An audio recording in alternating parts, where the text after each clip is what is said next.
All right, Shalom. First off, give all praise to Yahweh Bashem, Yahweh Shai Bashem, Kadash, the bonus to the apostles and the elders of GMS. Salute and honor to the elect, all the brothers across the four corners who are enduring, and truth and sincerity in the women and children who follow.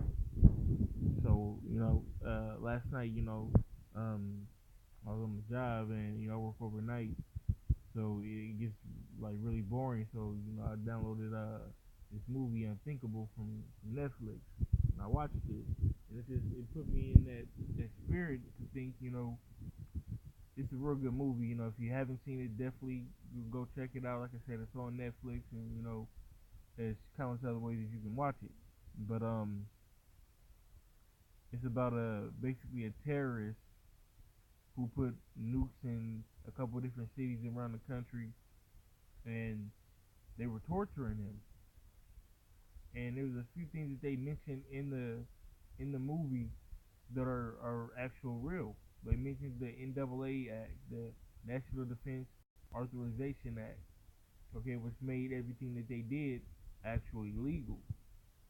All right, now they try to say that I can't you can't process a man with no fingernails or this, that, and the third, but that's actually not true, okay, because they don't even have to send you to court or read you your rights or anything like that. There's actual documentation on file that's legal that without cause, if they suspect you of terrorism, citizen or not, they can revoke your citizenship, okay, and actually send you to Guantanamo Bay and torture you if they wanted to.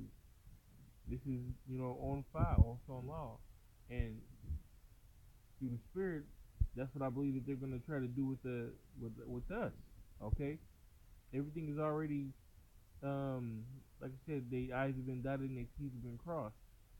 You got that new movie with Mission Impossible that mentions the apostles. Okay, everything is ratcheting up. Everything is a build up. Everything is a snowball effect. Okay, so everything is part of the Lord's algorithm as well, and these are just bits and pieces a part of it. To get Let me see. This is from the Huffington Post. This is from a while ago. It's from like 2016, but it's still very relevant according to the subject. All right, it says, "Dear Americans, this law makes it possible to arrest and jail you indefinitely anytime. Terrorism may not be the worst threat to freedom that we face." It says the frightening implications of the National Defense Authorization Act in 2014 alone, terrorism killed nearly 30,000 men and women and children. As horrible as this is, terrorism may not be the worst threat to freedom that we face. The real threat is how quickly we Americans have given our government carte blanche to fight the war on terror. This has already caused far greater damage to our civil liberties than terrorists themselves can even hope to achieve. In 2012, the U.S. Congress passed the NDAA Act, which Slovakia, with relatively little attention from the media. Okay, when they passed this, I made videos on this way back then, but it's always good to go back into these things and to keep them fresh because you never know when you got to use them. So, Lord will, you brothers are edified with this video, just an update to keep y'all fresh, as well as myself. It says, the NDAA was enacted to empower the U.S. military to fight the war on terror, but buried in its law are two provisions, sections 1021 and 22, that authorize the indefinite military detention without charge or trial of any person labeled belligerent, including an American citizen. These NDAA provisions, which have been reapproved by Congress and signed by President Obama every year since 2012, override habeas corpus, the essence of our justice system.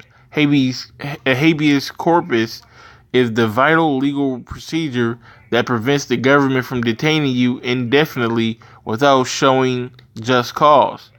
When you challenge your detention by filing a right of habeas corpus, you must be promptly brought before a judge or into court, where lawful grounds must be shown for your detention, or you must be released. Under Section 1021, however, anyone who has committed a so-called belligerent act can be detained indefinitely without charges or trial as a suspected terrorist. This is a direct violation of the U.S. Constitution and our Bill of Rights.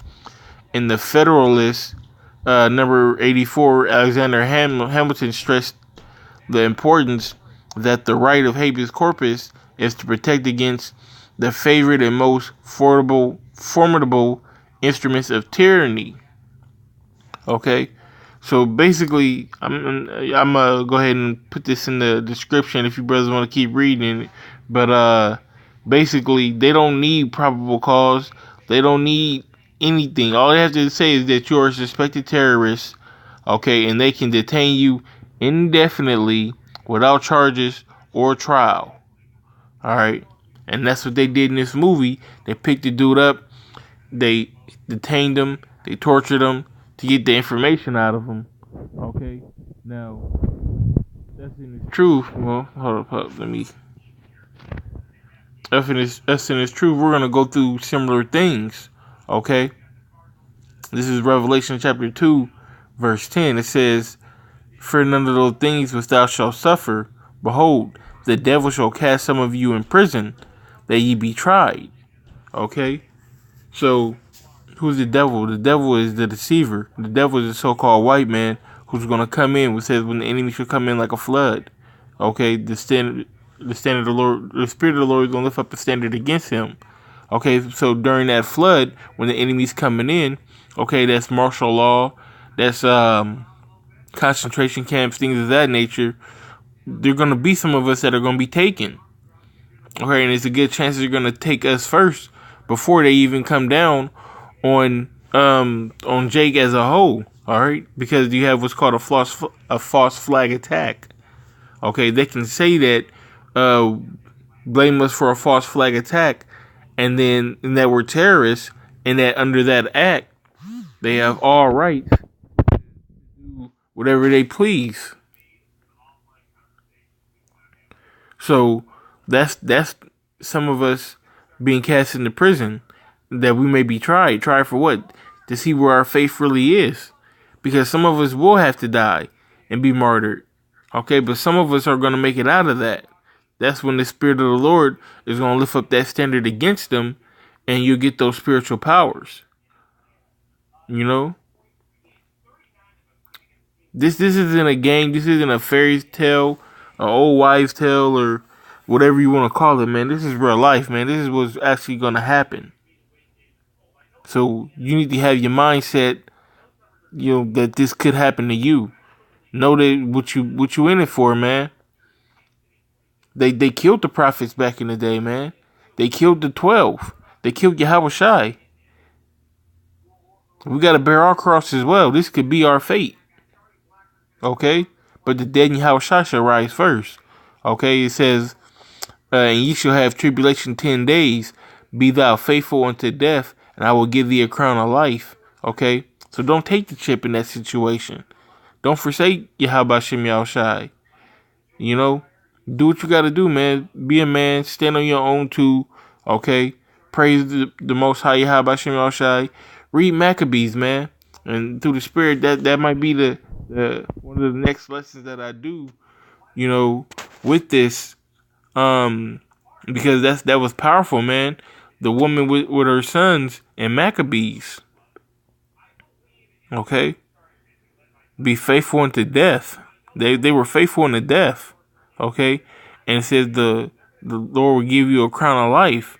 Okay? You're going to get the keys to the kingdom. You're going to be somebody significant in the kingdom. You're not going to be just a regular old Israelite, okay? You're going to have rank. And with that being said, I hope you brothers edified. Like I said, I just wanted to bring this back to remembrance. Keep it in the forefront. Iron sharpen iron.